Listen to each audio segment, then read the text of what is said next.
Oman সরকার বর্তমানে প্রবাসী এবং ওমানি উভয় কর্মীদের বেতন সুরক্ষা নিশ্চিত করতে অত্যন্ত কঠোর অবস্থানে রয়েছে। 2025 সালের ডিসেম্বর মাসের সর্বশেষ আপডেট অনুযায়ী ওমানের শ্রম মন্ত্রণালয় ওয়েজ প্রোটেকশন সিস্টেম WPS বা বেতন সুরক্ষা কর্মসূচি বাস্তবায়নে নতুন সময়সীমা ও কড়া নির্দেশনা জারি করেছে। নিচে বেতন সুরক্ষা নিয়ে মন্ত্রণালয়ের কঠোর অবস্থানের মূল দিকগুলো তুলে ধরা হলো। বেতন প্রদানের নতুন সময়সীমা WPS। ওমান শ্রম মন্ত্রণালয়ের মূল নির্দেশ অনুযায়ী প্রতিটি কোম্পানিকে তাদের কর্মীদের বেতন ব্যাংকের মাধ্যমে প্রদান করা বাধ্যতামূলক করা হয়েছে। 2025 সালের শেষ নাগাদ এই নিয়ম আরও কঠোর হয়েছে। নভেম্বর 2025-এর বেতন কোম্পানিগুলোকে তাদের মোট কর্মী বাহিনীর অন্তত 90% কর্মীর বেতন বাধ্যতামূলকভাবে WPS এর মাধ্যমে প্রদান করতে হবে। সময়সীমা মাস শেষ হওয়ার 3 থেকে 7 দিনের মধ্যে বেতন পরিশোধ করতে হবে। 2. ডিজিটাল মনিটরিং ও ট্র্যাকিং। মন্ত্রণালয় এখন একটি ডিজিটাল ডাটাবেজের মাধ্যমে সরাসরি নজরদারি করছে।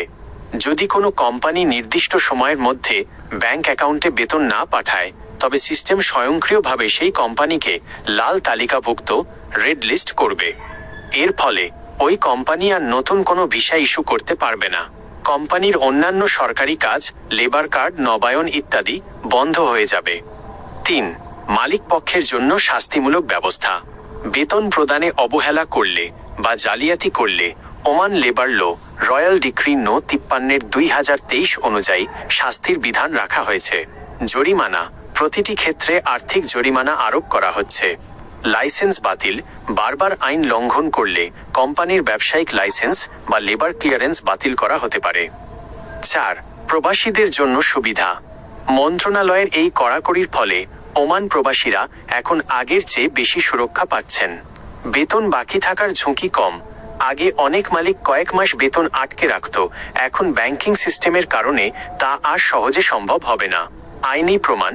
বেতন নিয়ে কোনো বিবাদ হলে প্রবাসীরা তাদের ব্যাংক স্টেটমেন্ট সরাসরি প্রমাণ হিসেবে ব্যবহার করতে পারবেন। প্রবাসীদের জন্য কিছু পরামর্শ।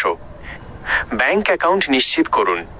আপনার বেতন যদি এখনো নগদে ক্যাশ দেওয়া হয়, তবে আপনার কোম্পানিকে ব্যাংক অ্যাকাউন্ট বা মানি এক্সচেঞ্জের কার্ডের মাধ্যমে বেতন দেওয়ার অনুরোধ করুন। 2. চুক্তিপত্র যাচাই। আপনার শ্রম চুক্তিতে কন্ট্রাক্ট যে বেতন উল্লেখ আছে, ব্যাংক ট্রান্সফার তার সাথে মিলছে কি না তা খেয়াল রাখুন। 3. অভিযোগ কেন্দ্র।